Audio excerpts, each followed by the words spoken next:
warahmatullahi wabarakatuh. Alhamdulillah wa syukurillah ala ni'matillah wassalatu wassalamu ala rasulillah wa ala alihi wa azwajihi wa mawala la haula wa la quwwata illa billah. Amma ba'du. Bapak-bapak, ibu-ibu, jamaah arafat yang senantiasa dirahmati dan diridhoi oleh Allah Subhanahu wa taala. Patut kiranya kita senantiasa memanjatkan puji syukur kepada Allah Subhanahu wa taala karena kelimpahan rahmat dan nikmatnya pada malam hari kita bersama-sama dekat ibadullah, yaitu melaksanakan salat maghrib secara berjamaah, dan insya Allah akan kita lanjutkan dengan kajian yang akan disampaikan oleh Pak Ustaz. Semoga salawat dan salam senantiasa terlimpah atas junjungan Nabi Muhammad SAW, keluarganya, sahabat-sahabatnya, dan pengikut-pengikutnya yang setia dan istiqomah sampai akhir zaman termasuk kita semua ini. Amin. Mohon maaf yang sebetulnya Pak, ini terakhir bulan Syawal kalau saya dari kami atas nama pengurus Masjid Al-Azhar mengucapkan selamat Hari Raya Idul Fitri. Mudah-mudahan kita senantiasa dirahmatikan dan diberkahi Allah SWT. Dan kami juga mohon maaf yang sebesar-besarnya seandainya kami serombongan dari Masjid Al-Azhar ada kekeliruan dalam khilafan yang disengaja maupun tidak disengaja. Perlu kami kabarkan kepada Bapak bahwa masjid insya Allah akan direnovasi Pak, ini sudah mulai, jadi keadaannya agak ya semalam sedikit lah itu. Tapi tak jadi masalah, mudah-mudahan pengajian kita lancar-lancar saja. Untuk selanjutnya kami berikan kepada Bapak memberikan. Assalamualaikum warahmatullahi wabarakatuh.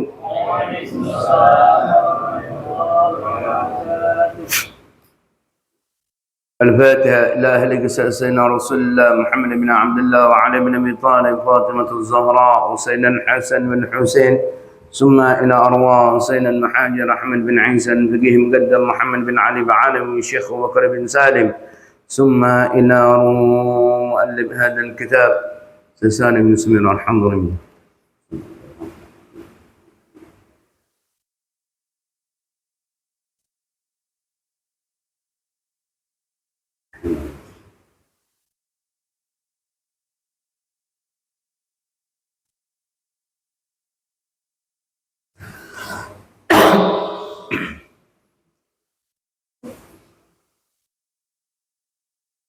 ولجميع المسلمين والمسلمات والمؤمنين والمؤمنات أن الله يغفر لهم ولدرجات في الجنة، يعيد علينا من بركاتهم وأسرارهم وعلومهم في الدين والدنيا والآخرة، وإلى حضرة النبي المصطفى محمد صلى الله عليه وسلم. الفاتحة.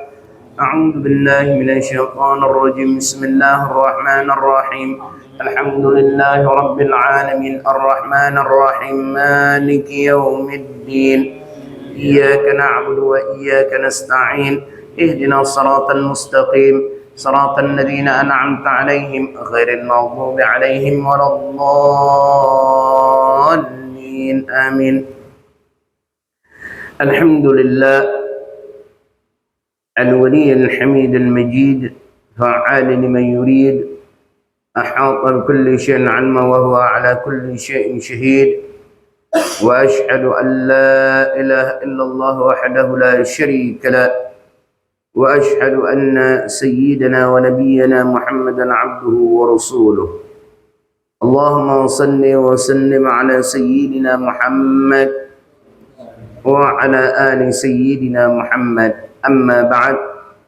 Segala puji serta syukur mari kita hanturkan kepada kehadirat Allah Subhanahu wa taala yang telah memberikan kita kenikmatan sehingga di malam hari ini kita dapat berkumpul di rumahnya Allah Subhanahu wa taala untuk menjalankan kewajiban kita kepada Allah dan juga untuk menghidupkan daripada sunnah-sunnah Rasulullah sallallahu alaihi wasallam.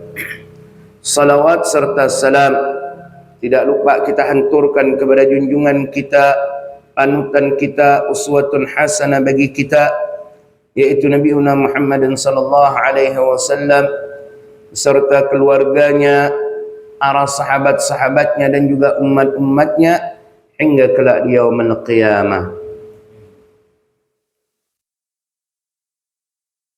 Alhamdulillah, hari ini kita memulai lagi pengajian rutin kita setiap hari Sabtu ba'dal maghrib di Masjid Al-Akbar, yang mana setelah kita libur selama kurang lebih 2 bulan lebih. 2 bulanan kita libur, setengah bulan sebelum Ramadan, 2 minggu sebelum Ramadan. Dan ini kita malam ini insya-Allah masuk 1 Zulqa'dah. Jadi bayangkan Ramadan, Syawal, 2 bulan setengah kita libur pengajian karena menyambut daripada Ramadan dan juga Lebaran. Orang kalau masih Lebaran nih, masih bulan Syawal, kalau mulai taklim agak susah. Apalagi di Pontianak ini, kalau belum selesai Syawal, belum selesai Lebaran. Saya yakin rumah bapak-bapak, ibu-ibu, kue lapis masih ada. Kue Lebaran masih ada. Jadi kalau orang nak Lebaran masih diterima. Inilah khas daripada kota tercinta kita, Pontianak. Mungkin kalau Jakarta, Jawa atau daerah lain tidak seperti ini. Lebaran hari pertama paling atau hari kedua udah selesai. Kadang ketemu di masjid udah. Memang kalau Pontianak memiliki ciri khas yang berbeda. Apalagi masuk bulan Syawal, yang mana ada yang mau puasa 6. Jadi kalau mulai taklim itu agak repot. Emang yang masih itu mulai taklim 3 minggu setelah Lebaran. Kalau 2 minggu masih ada nak puasa. Kalau orang lagi puasa Syawal, yang mana pas ada pengajian, dia buka cuma makan kue sama kurma nih. Sholat di maghrib ada pengajian, tak kuat perut. Kalau Ramadan mungkin dia tahan, tapi kalau puasa sunnah harus kena nasi nih. Balik loh dia. Udah habis makan, jangan harap kembali lagi ke masjid. Isya di baru dah. Jadi berat. Jadi maka saya memulai daripada pengajian itu emang akhir Syawal. Biar memudahkan pembelajaran daripada tahun ke tahun. Karena rata-rata kalau udah awal Syawal, pertengahan bulan Syawal, masih banyak yang belum bisa. Di antara apa? Lebaran masih. Kedua, masih puasa. Memang kan kita disunnahkan untuk berpuasa 6 hari di bulan Syawal. Rugi kalau orang nanti, ini kan kita udah meninggalkan bulan Syawal. Rugi kalau orang udah puasa Ramadan, ada puasa 6 hari di bulan Syawal. Rugi. Nabi saja dalam Sahih Muslim bersabda, "Man shama Ramadan, thumma atba'ahu 6 min Syawal, kana ka shiyamad dahr." Barang siapa yang berpuasa di bulan Ramadan lalu melanjutkan dengan berpuasa 6 hari di bulan Syawal, maka seperti dia berpuasa setahun penuh. Memang ini puasa cuman tapi vital. Kenapa saya katakan vital? Kalau orang yang mana berpuasa di bulan Syawal itu sebagai tanda puasa Ramadannya diterima oleh Allah. Kok bisa begitu? Karena dikatakan oleh para ulama, fa inna min alamatil qabulil hasanah al-hasanatu ba'daha. Sesungguhnya di antara tanda kebaikan seseorang, amal ibadah seseorang diterima oleh Allah adalah dia melanjutkan kebaikan yang berikutnya. Itu dah puasa Ramadan. Kebaikan berikutnya apa? Puasa Syawal. Jadi kalau kita melanjutkan dengan berpuasa lagi di bulan Syawal, itu sebagai tanda amal ibadah puasa kita yang sebelumnya itu di bulan Ramadan diterima oleh Allah. Maka rugi kalau orang udah tinggal udah meninggalkan Syawal nih, tapi dia tidak puasa Syawal. Nak nunggu tahun depan, iya ke umur panjang. Memang ada yang tahu umur kita sampai tahun depan. Kita berharap semoga dipanjangkan umur oleh Allah dalam ketaatan. Dapat bertemu Ramadan di tahun depan, tahun-tahun berikutnya lagi. Tapi ketentuan Allah. Kita tidak bisa yang mana memundurkan daripada kematian kita. Memajukan pun tidak Tidak bisa. Ini cuman kalau udah lewat Ramadan nih, kebiasaan dia yang dia lakukan di bulan Ramadan, udah gaib semua, udah hilang, ditinggalkan. Yang mana keluar Ramadan, meninggalkan Ramadan, dia tinggalkan juga kebaikan-kebaikan, rutinan-rutinan yang biasa ia lakukan di bulan Ramadan. Gampang kalau udah bulan Ramadan tuh macam wali dia. Apa tidak macam wali? Yang mana tarawih tak lepas sebulan penuh, witir, malam tahajud, baca Quran tiap hari 1 juz minimal, sebulan hatam Al-Quran. Begitu lewat Ramadan, dilewatkan enggak nih? Dilewatkan enggak, ditinggalkan enggak. Ada lagi kita salat witir? Ada. Kita witirnya ada ya Ramadan. Ada lagi kita baca Quran kalau sempat ya. Kalau Ramadan, Masya Allah. Nah, ini anggap setiap bulan itu adalah Ramadan.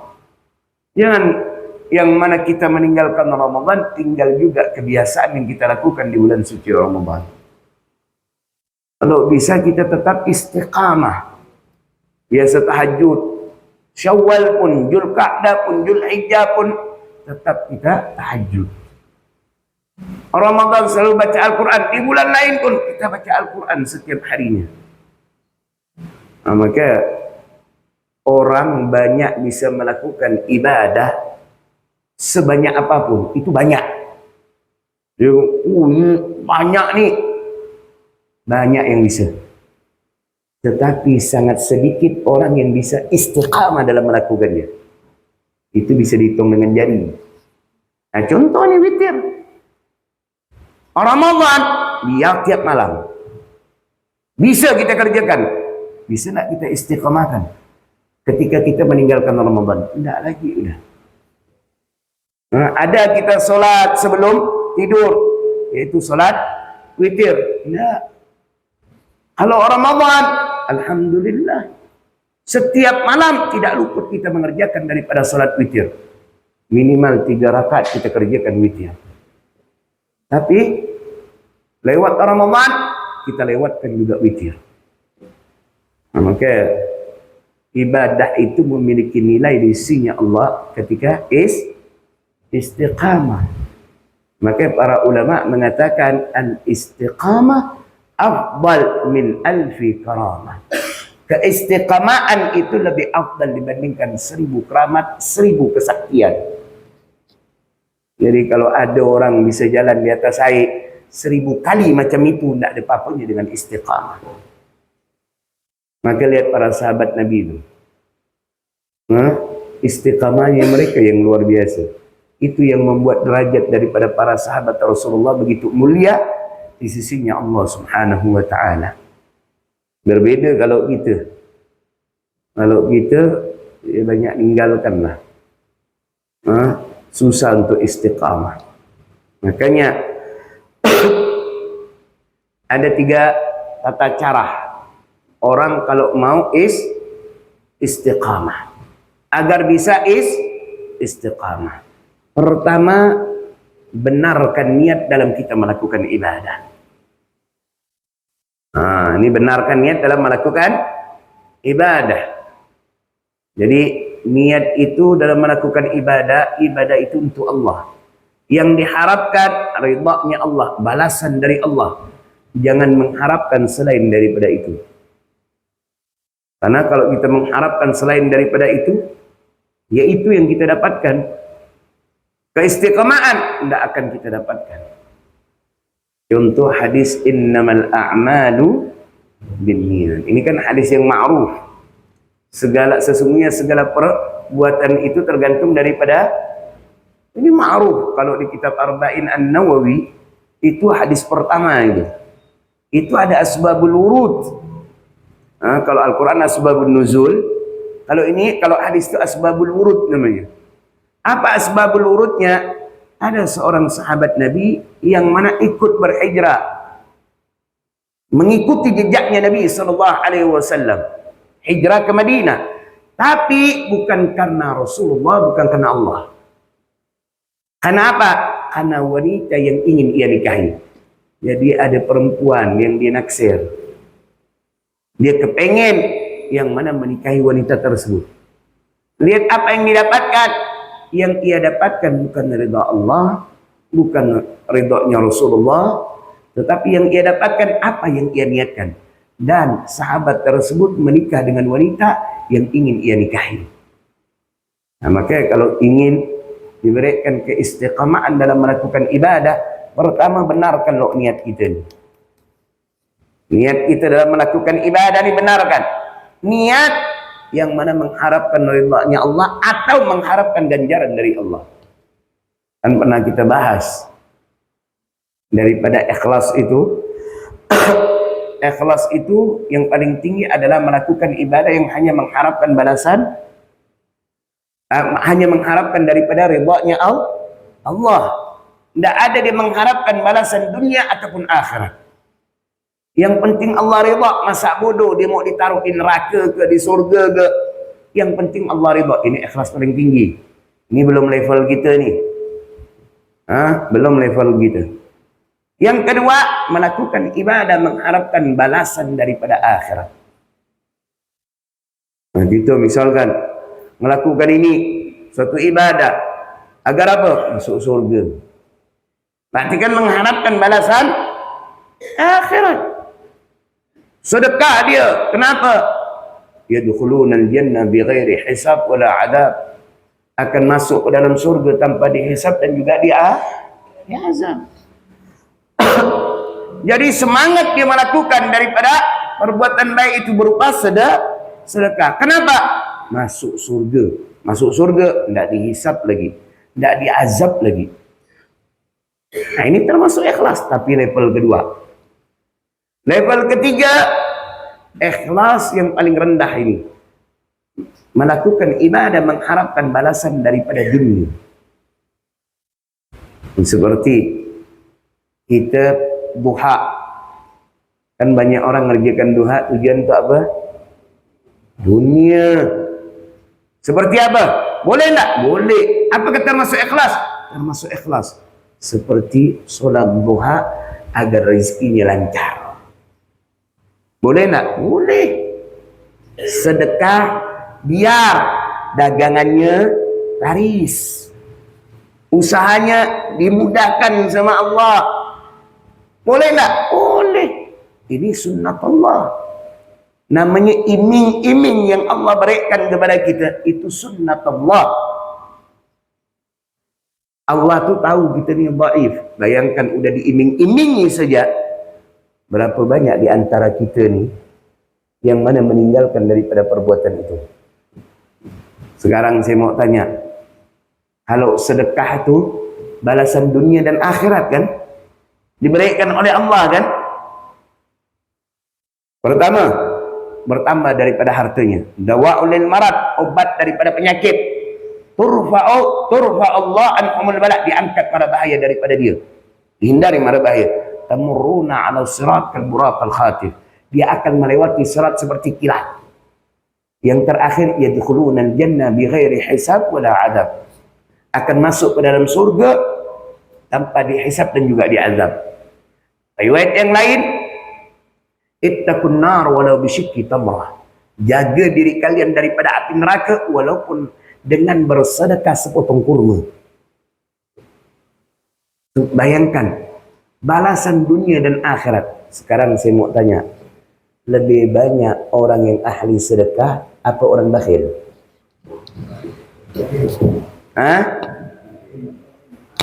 Ya apa kalau tak diiming-iming Allah? Bisa-bisa tidak ada orang yang sedekah. Maka kalau ada orang mengatakan tak boleh, mengharapkan, suruh dia belajar loh. Ya benar. Berarti dia menyalahkan sunnat Allah. Dia menyalahkan apa yang dijanjikan oleh Allah. Allah yang menjanjikan.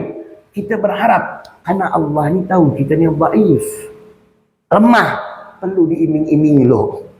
Macam kita ya kerja, gaji kecil, tak mau kita kerja di situ. Coba kok gaji lumayan, semangat tak? Anak kita pun, kok kerja situ gaji separuh. Contoh ya dulu bapak-bapak nih, orang-orang dulu, ya Allah, jadi PNS, mana dia mau? Gaji kecil, lebih milih dia kerja somel. Tapi kok sekarang nyesal dia. Tunjangan pegawai besar. Kan? Kenapa? Ini Allah kecil mana? Apa nak dimakan? Kan tak mau, sehingga kita hindari itu. Inilah kita manusia. Allah tu lebih tahu keadaan kita. Cuma level daripada ikhlas itu bisa naik. Awal tak mungkin ada orang merampok. Ada orang yang mana ujub-ujub sampai kepada ridha-Nya Allah, ikhlasnya. Tak ada. Cari siapa pun, wali dari dulu sampai sekarang. Ada tahapan-tahapannya. Pertama, ikhlas yang mana mengharapkan daripada dunia ketika dia melakukan ibadah. Sedekah agar rezekinya lancar. Lalu naik level mengharapkan balasan akhirat, surga dan neraka. Nanti lama-kelamaan naik lagi level yang mana yang diharapkan hanya ridha-Nya Allah. Logikanya, ketika kita akan masukkan anak kita sekolah, umur baru 7 tahun, kita datangi kepala sekolah, tolong masukkan saya, anak saya ini kelas 6. Kepala sekolah kira-kira ngomong apa? Enggak Pak, 6 sikit. Kelas 1 loh Pak. Sakit ke Bapak ni? Umur 7 tahun nak dimasuk langsung kelas 6. Ada tahapan kan? Kelas 1 dulu, baru naik kelas 2, baru kelas 3. Ada tahapan begitu juga kita untuk sampai kepada ikhlas, kepada ridha-Nya Allah Subhanahu wa ta'ala. Jadi benarkan yang pertama ni, benarkan niat kita dalam melakukan ibadah. Ini yang pertama. Yang kedua, sering-sering basahi lisan kita ini dengan Al-Quran. Walaupun sedikit Pak, tidak banyak, tapi rutin. Karena ketika seseorang membaca Al-Quran akan membersihkan daripada hati. Hati kalau udah bersih, ringan dia melakukan perintah Allah dan sunnah Rasulullah. Tapi kalau berat dia dalam melakukan ibadah, melakukan perintah Allah berat, menghidupkan sunnah Rasulullah berat, itu berarti hati keras. Maka kalau ingin ringan melakukan ketaatan kepada Allah, ringan menghidupkan sunnah Rasulullah, ini lembutkan hati, bersihkan dulu hati. Cara membersihkan hati dengan kita sering-sering baca Quran. Sebagaimana Rasulullah sallallahu alaihi wasallam bersabda, "Innal quluba tasda' kama yasda'ul hadid." Sesungguhnya hati itu berkarat sebagaimana karatannya besi. Jadi kalau kata Nabi itu, dikiaskan Nabi itu, kotornya hati manusia seperti besi yang berkarat. Nah, begitulah modelnya.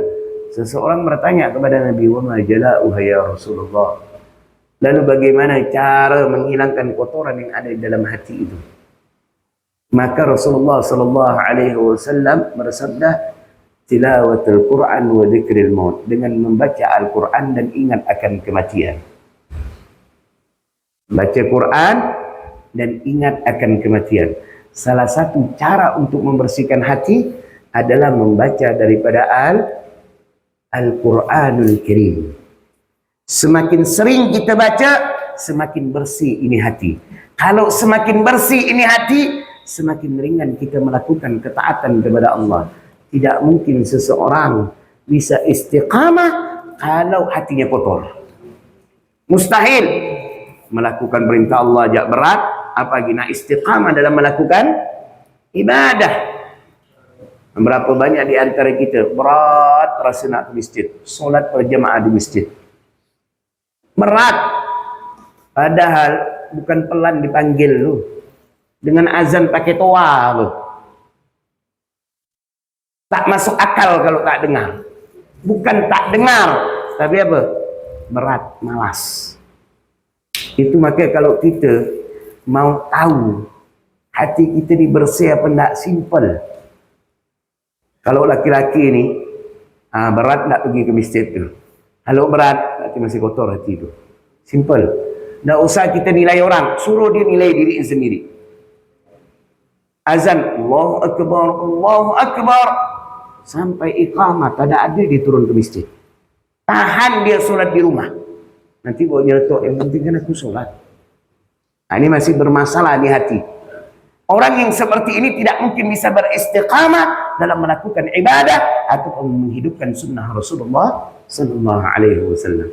Jadi cara yang kedua agar kita bisa istiqamah, bersihkan dulu hati kita. Bagaimana cara membersihkan hati? Dengan membaca daripada Al-Qur'anul Karim. Ini yang kedua. Yang ketiga, berdoa minta sama Allah agar diberikan keistiqamahan. Ni kita kadang ni punya keinginan niat pengen istiqamah. Pernah nak minta di dalam doa? Ada. Yang dipinta hal-hal dunia ya.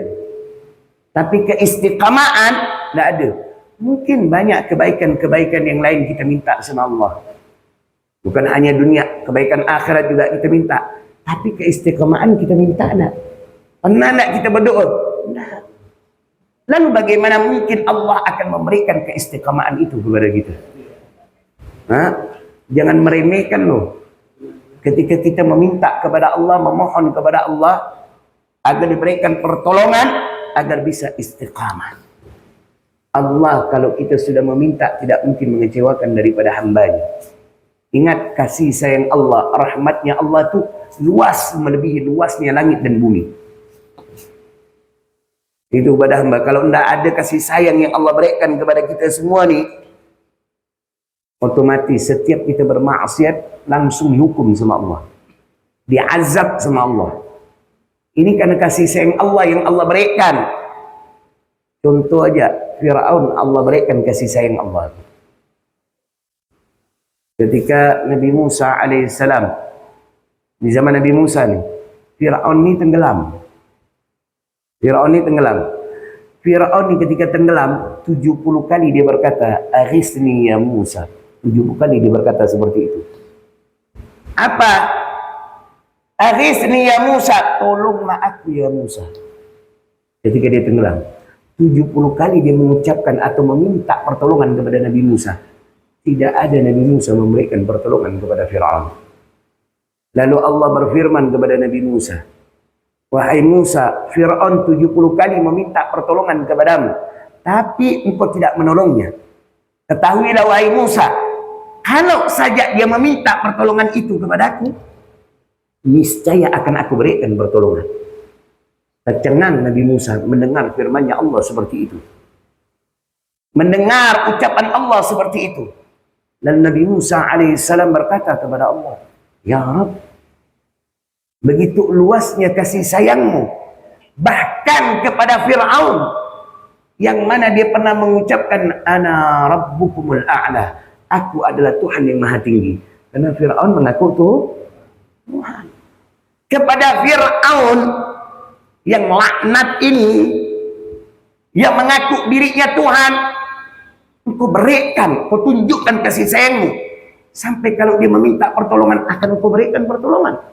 Lalu bagaimana ya Rabb kepada hambamu yang bersujud kepadamu lalu berkata, "Subhana rabbiyal a'la."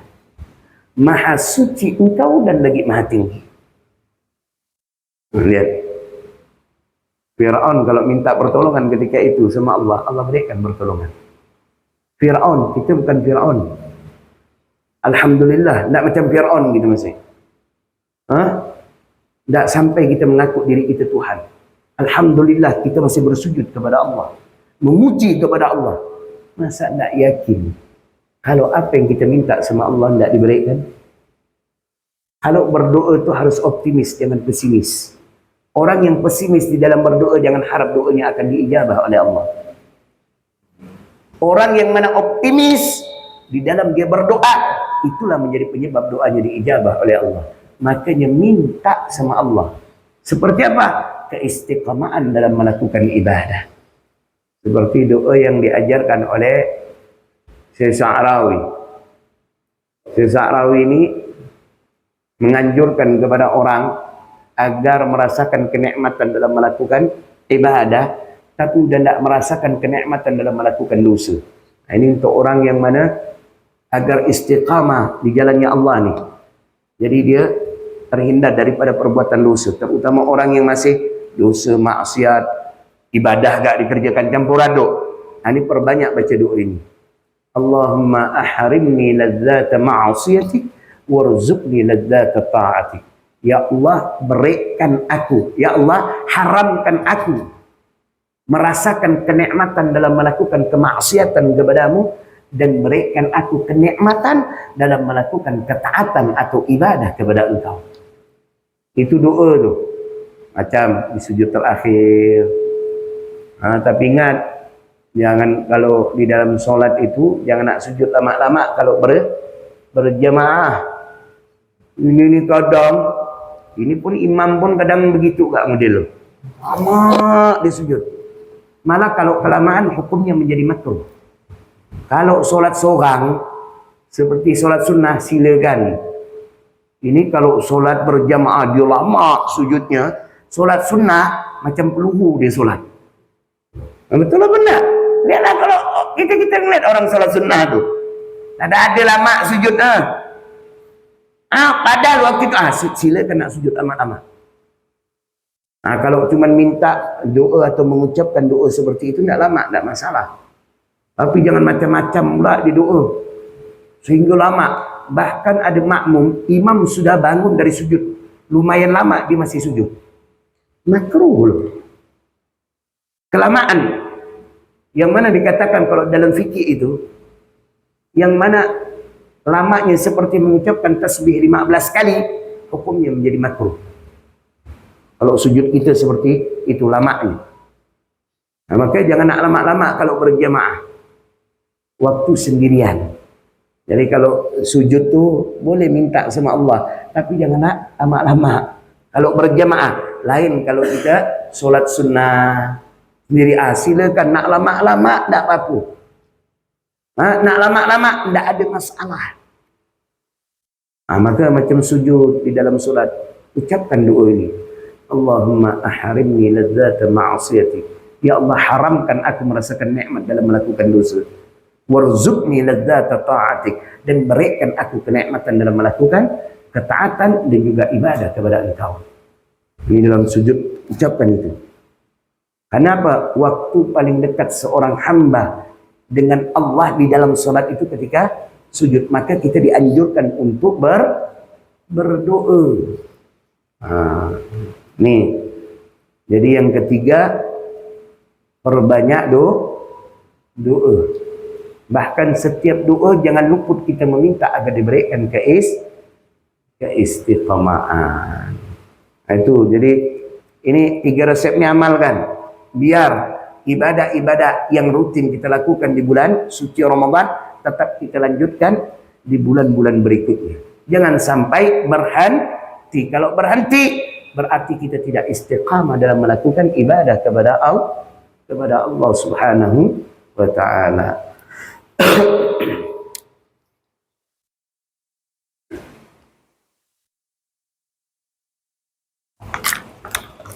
Dan saya mohon maaf lahir dan batin juga, karena mungkin ada jemaah yang baru kali ini kita bertemu lagi setelah sebelum Ramadan, pas penutupan sementara pengajian kita. Mungkin malam ini baru ketemu lagi. Anak minta maaf lahir dan batin. Maklum saya macam saya pribadi manusia biasa, mungkin ada perbuatan, perkataan yang kadang mau sengaja ataupun tak sengaja, yang mana menyinggung atau menyakiti hati. Minta ridha-Nya. Jangan sampai nanti di akhirat kita saling tuntut menuntut. Kalau bisa diselesaikan di dunia kita selesaikan. Dan ketika orang memaafkan saudaranya, itu Allah Subhanahu wa taala bangga dan juga cinta kepada hamba tersebut. Bangga Allah kepada hamba tersebut. Bahkan diiming-imingi dengan ganjaran yang begitu luar biasa. Berupa apa? Bangun yang begitu indah nanti di surga. Nah, tetapi orang yang mana didatangi saudaranya untuk meminta maaf tapi enggan untuk memaafkan, malah diharamkan untuk masuk ke dalam surga.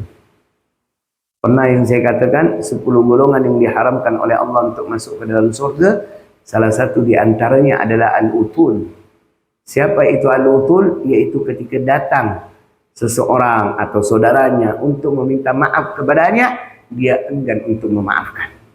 Inilah al-utul, golongan yang diharamkan oleh Allah untuk masuk ke dalam surga. Nah, jadi saya minta maaf dunia akhirat. Jangan dibawa sampai nanti di akhirat ya. Kita selesaikan di dunia aja. Begitu juga jemaah mungkin ada salah sama saya maafkan. Tidak bakal saya tuntut nanti di akhirat apa. Biar kita selesaikan di dunia. Di akhirat kita tak ada repot. Karena nanti di akhirat kita ni dari ibu kita ya kita lari, dari bapak kita lari, dari anak kita lari. Tahu kita tu itu mak bapak anak kita. Kenapa? Karena takut yang mana dituntut kita. Maklum kita hidup di dunia dengan orang tua, mungkin ada salah. Orang tua tidak memaafkan, menuntut nanti di akhirat. Anak kita salah mendidiknya, dia akan menuntut kepada kita. Nama kita hidup di dunia. Akhirat apa? Kita takut. Yang mana pahala kita akan diberikan. Kalau udah habis, dosa mereka yang akan dipindahkan kepada kita. Bayangkan di akhirat, ngeri. Maka jangan sampai kita saling tuntut, menuntut. Ada jemaah yang mau bertanya, mungkin silakan. Jangan curhat. Ada Ustaz. Jadi yang Ustaz maksudkan tadi istiqomah ibadah mahdo atau ibadah ghairu mahdo.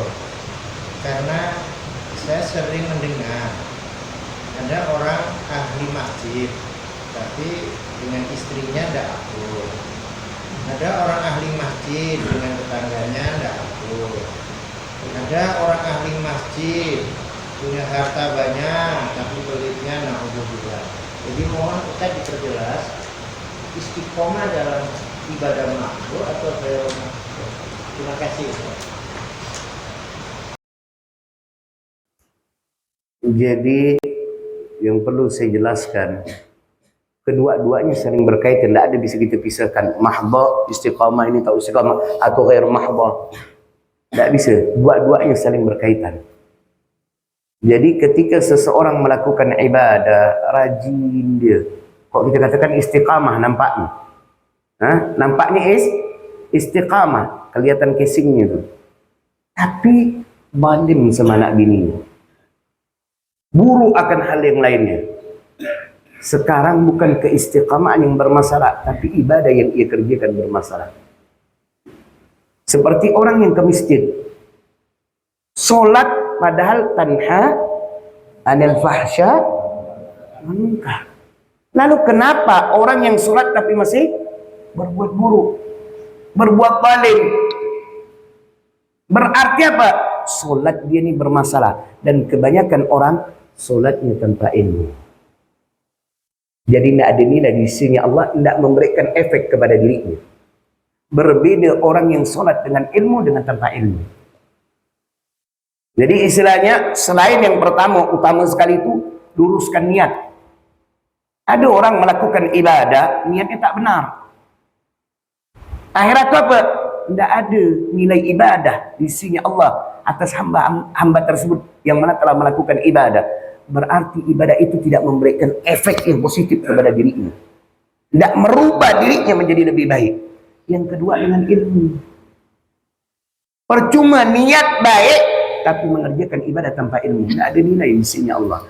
Nabi menyuruh kita, al-ilmu amama al-amali wal-amalu tabi'uhu. Ilmu itu di depan daripada amal, sedangkan amal mengikuti daripada ilmu.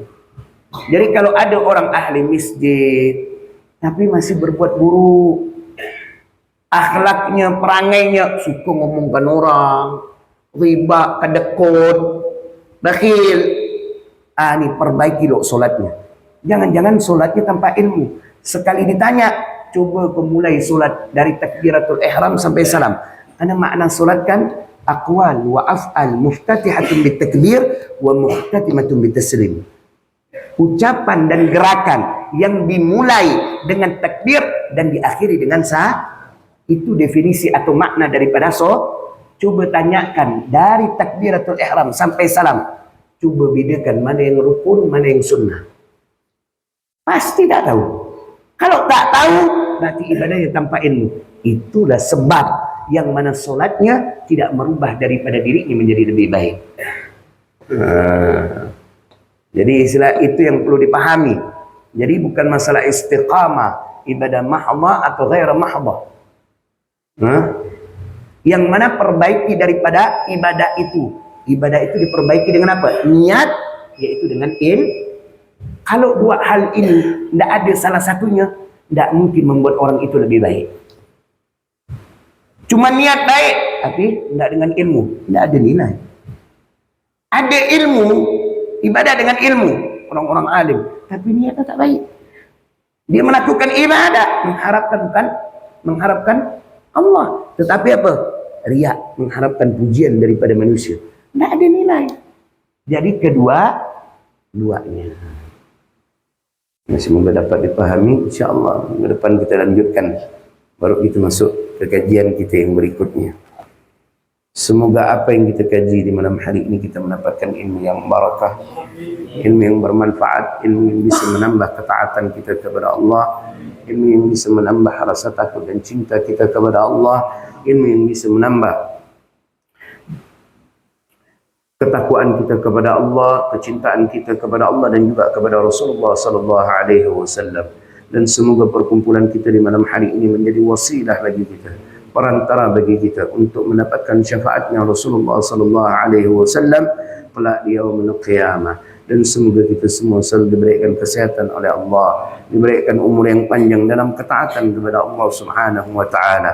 Dan semoga segala urusan dunia dan akhirat kita dimudahkan oleh Allah, dan semoga rezeki kita dilancarkan oleh Allah dengan rezeki yang halal dan juga barakah. Dan semoga anak-anak kita dijadikan anak-anak yang saleh dan juga salihah, dan semoga segala bentuk amal ibadah kita diterima oleh Allah, dan semoga dosa-dosa kita diampunkan oleh Allah, dan semoga kita semua diwafatkan oleh Allah Subhanahu wa taala dalam keadaan husnul khatimah.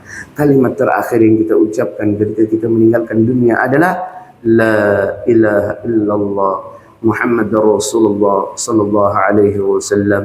Subhanakallahumma wa bihamdika wa ashhadu an la ilaha illa anta wastaghfiruka wa atubu ilaik.